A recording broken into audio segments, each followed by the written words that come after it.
नमस्कार। चलिए, आज आपको ले चलते हैं सूर्यगढ़ की एक कहानी में।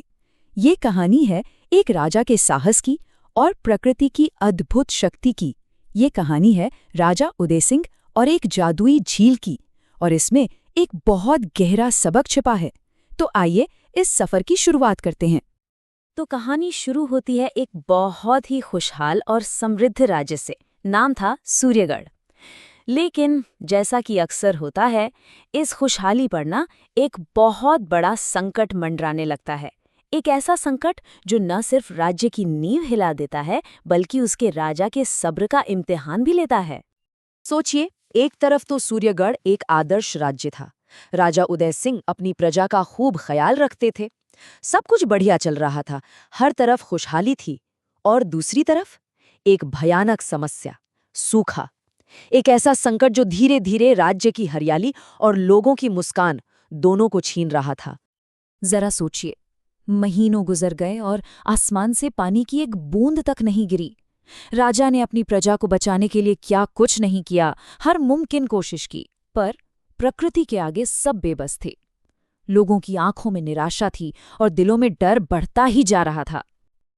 और फिर ठीक उसी वक्त, जब लग रहा था कि अब कोई उम्मीद नहीं बची है, दरबार में एक ज्ञानी साधु आते हैं।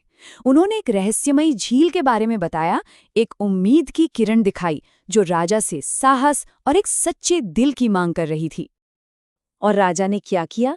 उन्होंने एक पल भी नहीं सोचा और इस चुनौती को स्वीकार कर लिया। बस यहीं से शुरू होती है एक मुश्किल यात्रा जो उनके संकल्प की असली परीक्षा लेने वाली थी। राजा ने जरा भी देर नहीं की। फौरन अपने सबसे भरोसेमंद सैनिकों को साथ लिया और निकल पड़े उस अनजाने सफर पर। देखिए, ये दिखाता है कि वो अपनी प्रजा के लिए कितने जिम्मेदार थे। पर ये सफर कोई आसान सफर नहीं था। रास्ते में घने जंगल थे, जंगली जानवरों का डर था, और तो और पहाड़ियों से अजीब अजीब डरावनी आवाजें भी आ रही थी। मतलब हर कदम पर एक नई चुनौती, लेकिन राजा का इरादा वो बिल्कुल पक्का था।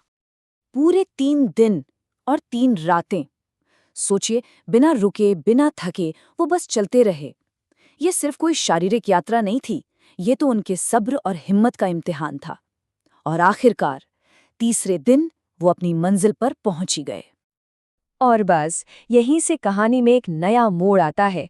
राजा उस जादुई झील के सामने खड़े थे, जिसके बारे में सिर्फ कहानियों में सुना था। अब पता चलने वाला था कि इस यात्रा का असली मकसद क्या है। वो झील, उसकी खूबसूरती को शब्दों में बताना मुश्किल है। पानी इतना साफ, इतना निर्मल कि ऐसा लगे जैसे आसमान भी उसे देखकर शर्मा जाए। वहां एक अलग ही शांति थी, एक दिव्यता का एहसास था। और फिर जैसे ही राजा ने प्रार्थना के लिए हाथ जोड़े, झील के उस शांत पानी में एक हलचल हुई, और देखते ही देखते उसके बीच से एक ऐसी दिव्य रोशनी निकली जो पूरे आसमान में फैल गई। एक इशारा था कि उनकी प्रार्थना सुन ली गई है। उस रोशनी में से जल देवी प्रकट हुई, और उन्होंने राजा से जो कहा वो बहुत जरूरी है। उन्होंने कहा कि ये वरदान उनकी ताकत या सेना की वजह से नहीं, बल्कि उनके निस्वार्थ भाव और उनके साफ दिल की वजह से मिला है। प्रकृति हमेशा सच्चे इरादों का ही सम्मान करती है। तो इस वरदान का सूर्यगढ़ पर क्या असर हुआ? चलिए देखते हैं कि कैसे राज्य का भाग्य ही बदल गया। असर तो देखिए फौरन हुआ। राजा भी वापस राज्य के रास्ते में ही थे कि आसमान में बादल गिरने लगे और सूखी धरती पर मानो अमृत बरसने लगा। सूर्यगढ़ का वो बड़ा संकट हमेशा के लिए खत्म हो गया था। ये सिर्फ बारिश नहीं थी, ये तो सूर्यगढ़ का एक तरह से पुनर्जन्म था। सूखे खेत फिर से हरे भरे हो गए, नदियां पानी से लबालब भर गईं और पूरी प्रजा अपने राजा के जयकारे लगाने लगी। राज्य में खुशहाली का दौर वापस आ गया था। लेकिन राजा उदय सिंह ये जानते थे कि ये वरदान एक जिम्मेदारी भी लेकर आया है। इसीलिए उन्होंने जल देवी के सम्मान में उस झील के पास एक खूबसूरत मंदिर बनवाया, ताकि आने वाली पीढ़ियां ये कभी न भूलें कि इंसान और प्रकृति का रिश्ता कितना गहरा और पवित्र होता है। तो देखा आपने, ये कहानी सिर्फ एक राजा और एक झील की नहीं है। इसमें एक ऐसा सबक छिपा है जो आज के समय में भी उतना ही जरूरी है। चलिए इसके असली मतलब को समझते हैं। इस पूरी कहानी का जो सार है ना, वो एक शब्द में है, नियत।